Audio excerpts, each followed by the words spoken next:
Setelah beberapa pesantren di Jawa Timur menjadi sasaran PKI dalam menghilangkan hambatan dalam perjuangannya, selanjutnya PKI bertindak di sektor ladang tanah.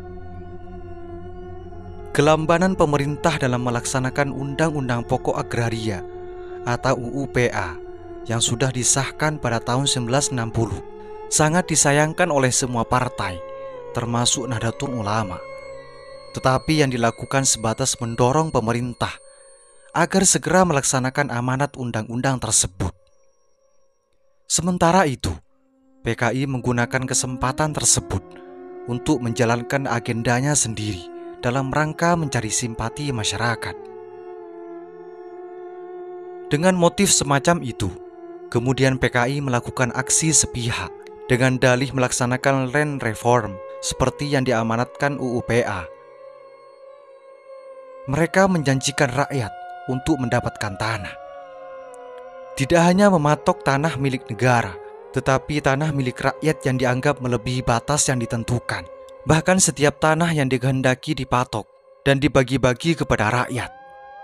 Semangat PKI BTI dalam melakukan land reform ini semakin berkobar setelah salah seorang pimpinan PKI, yaitu Joto, diangkat sebagai Menteri Urusan Land Reform. Tentu saja jabatan strategis itu tidak disia-siakan PKI dan dimanfaatkan sepenuhnya untuk mengembangkan agenda PKI dalam merebut simpati rakyat. Kalangan PKI yang sudah masuk ke sektor birokrasi, sektor perkebunan, dengan mudah bisa mengidentifikasi berbagai tanah yang bisa dibagi-bagi, termasuk tanah yang dimiliki oleh para kiai dan pimpinan partai, baik NU, PNI, maupun Masyumi. Memasuki tahun 1964, PKI di Kediri dengan gencar menduduki berbagai tanah negara karena didukung oleh beberapa oknum pemerintah. Langkah tersebut berjalan lancar. Dalam waktu singkat, bisa dikuasai 9.000 hektar tanah negara. Tetapi ketika PKI mulai menggerahkan masanya untuk menjarah tanah milik Haji Saimur, PKI mulai mendapat halangan. Dengan berani ia mencabuti patok beserta tanaman yang sudah digarap oleh PKI. Tetapi PKI mematok tanah itu lagi dan menanaminya dengan tanaman baru. Melihat kenekatan PKI itu, Haji Saimur meminta bantuan GP Ansor. Lalu oleh Ansor tanah itu ditancapi bendera NU dengan sesumbar kalau PKI berani mencabut bendera NU, maka Ansor akan menyerang PKI. Mendengar ancaman itu, PKI tidak berani lagi menjarah tanah warga NU tersebut. PKI tidak berhenti membuat provokasi dan membiarkan suasana tenang, tetapi kali ini kena batunya. Perkebunan tebu milik Haji Abu Suja, Rois Syuriah PCNU Kabupaten Kediri. Tanaman tebu seluas 3 hektar itu ditebang PKI BTI dan langsung dijual ke pabrik gula Ngadireja. Karena pemilik tanah itu sudah kenal dengan pimpinan pabrik, maka tebu yang dijual PKI itu uangnya diambil oleh Abu Suja. Tentu saja PKI sangat marah, merasa terkecoh.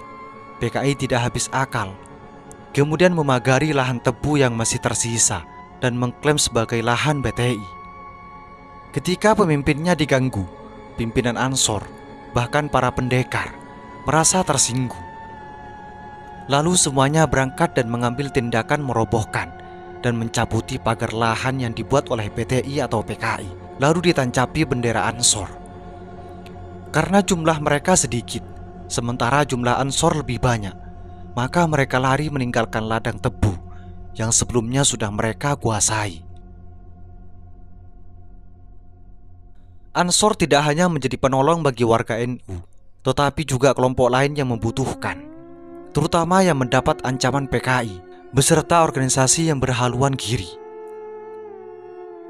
Suatu hari, pada tanggal 14 Februari 1965, PKI menyerang Sudarno, seorang anggota PNI yang sedang menggarap tanahnya.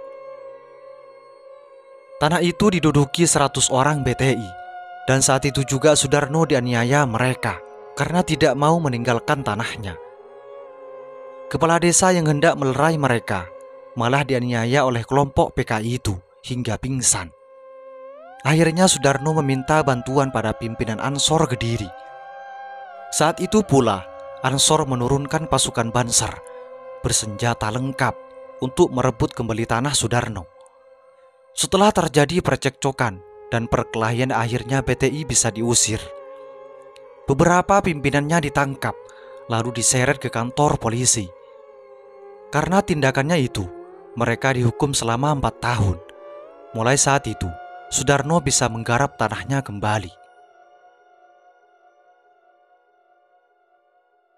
Lain halnya dengan yang terjadi di Trenggalek, di mana PKI sangat dominan dan memegang tampuk kekuasaan. Pelaksanaan land reform ini lebih semena-mena. Pertama, dengan membuat ketetapan baru. Pertama, pembagian hasil antara pemilik sawah dengan penggarap tidak lagi menurut tradisi, tetapi penggarap berhak mengambil separuh. Kedua, menggarap tanah orang lain yang melebihi ketentuan undang-undang. Ketiga, membuka hutan untuk ditanami tanpa harus seizin mandor atau mantri hutan.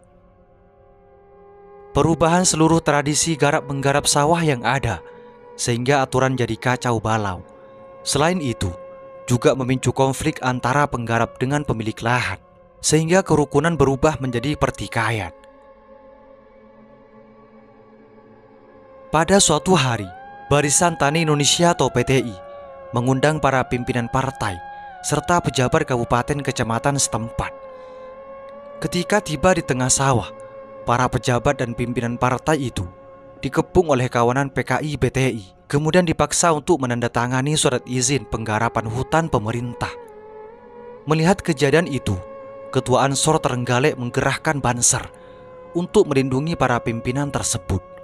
Tetapi di tengah jalan, Ansor ditemui polisi agar segera kembali karena persoalannya akan ditangani polisi sendiri.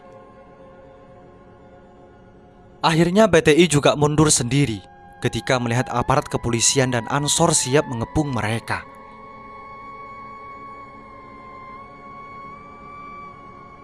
Itulah aksi provokasi dari PKI. Semoga ini menjadi wawasan bagi kita semua dan menjadi pelajaran atau pengetahuan bagi masa yang akan datang. Semoga informasi ini bermanfaat.